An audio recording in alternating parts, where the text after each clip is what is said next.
दोस्तों, पहलगाम आतंकी हमले बाद देश में राजनीतिक बयानबाजी तेज हो गई थी। विपक्ष द्वारा सरकार को घेरने के लिए पूरी तैयारी की जा रही है। हालांकि पूरे देश की जनता ने देखा और सुना भी कि कैसे मोदी सरकार के फैसले और सेना के शौर्य ने पाकिस्तान में पले जा रहे आतंकी ठिकानों को तबाह कर दुनिया को बता दिया कि जो भी भारत पर बुरी नज़र से देखेगा उसको उसी की भाषा में जवाब भी मिलेगा। परंतु देश की पुरानी पार्टी कांग्रेस और उनके युवा नेता राहुल गांधी मोदी सरकार पर आए दिन निशाना साधते हुए जनता में सरकार के फैसलों और नीति पर सवाल खड़े कर ये दिखाना चाहते हैं कि उनकी सरकार के समय देश में सब कुछ ठीक था। ऐसे में विपक्ष की इसी राजनीति पर महाराष्ट्र में एमवीए गठबंधन में टूट के आसार साफ नजर आ रहे हैं। शरद पवार जो विपक्ष में सबसे अनुभवी नेता है, अब उन्होंने ही कांग्रेस सहित पूरे विपक्ष वर्ग को सबसे जबरदस्त झटका दिया है। बता दें कि शिवसेना पार्टी नेता संजय निरुपम ने विपक्ष पर हमला बोलते हुए उनके अंदरूनी राजनीति का खुलासा कर दिया है। ऐसे में क्या है पूरी खबर और कैसे विपक्ष हुआ है एक्सपोज, जानते हैं इस खबर में।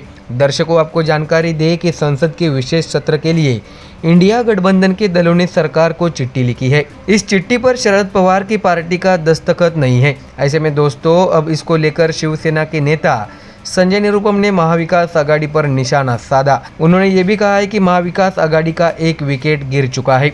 ऐसे में समझने वाली बात यह भी है कि क्या विपक्ष में फिर से दरारें पड़नी शुरू हुई है। दर्शकों, जानकारी दे कि इससे पहले मंगलवार को अपने एक्स पोस्ट में शिवसेना शिंदे गुट के नेता संजय निरुपम ने लिखा था कि इंडिया गठबंधन की जिन 16 पार्टियों ने संसद के विशेष सत्र के लिए सरकार को चिट्ठी लिखी है, उनमें शरद पवार जी की एनसीपी नहीं है।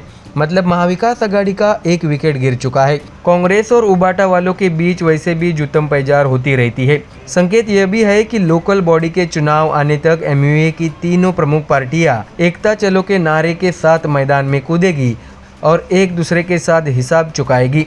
ऐसे में दर्शकों, विपक्ष के सबसे अनुभवी नेता शरद पवार द्वारा गठबंधन से अलग भूमिका लेना अब प्रश्न चिन्ह खड़ा कर रहा है। जो शरद पवार मोदी के विरोध में प्रतिक्रिया देते आ रहे हैं, ऐसे में उनके द्वारा अब सरकार का समर्थन करना राहुल गांधी और विपक्षी पार्टियों के लिए परेशानी बन सकती है। तो वही आपको ये भी जानकारी दे कि सरकार द्वारा सीज फायर करने के बाद विपक्ष ने अपनी राजनीति भी तेज कर ली और इसी मुद्दे पर मोदी सरकार को घेरने का उनका प्रयास शुरू हुआ है। तो वही विपक्षी दल पहलगाम आतंकी हमले और ऑपरेशन सिंदूर के बाद सीज फायर को लेकर संसद के विशेष सत्र की मांग कर रहा है।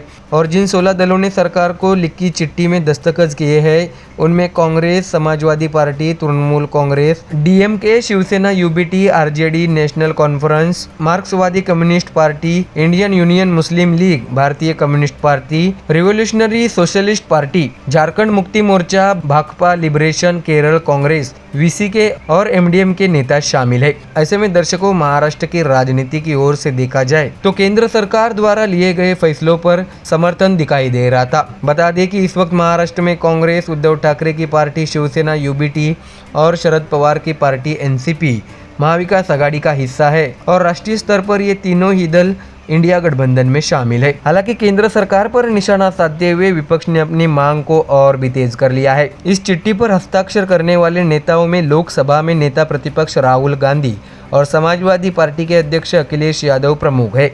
ऐसे में संसद का विशेष सत्र बुलाए जाने के विषय पर विपक्ष में एकता नजर नहीं आ रही है। इसके साथ ही शरद पवार की पार्टी द्वारा हस्ताक्षर न करना कांग्रेस और राहुल के लिए सबसे बड़ा झटका साबित हुआ है। ऐसे में क्या आने वाले दिनों में महाराष्ट्र में एमयूए गठबंधन टूट जाएगा या फिर कुछ अलग राजनीति होते हुए नजर आएगी, ये तो आने वाले दिनों में स्पष्ट हो ही जाएगा। Bureau report, MDR news.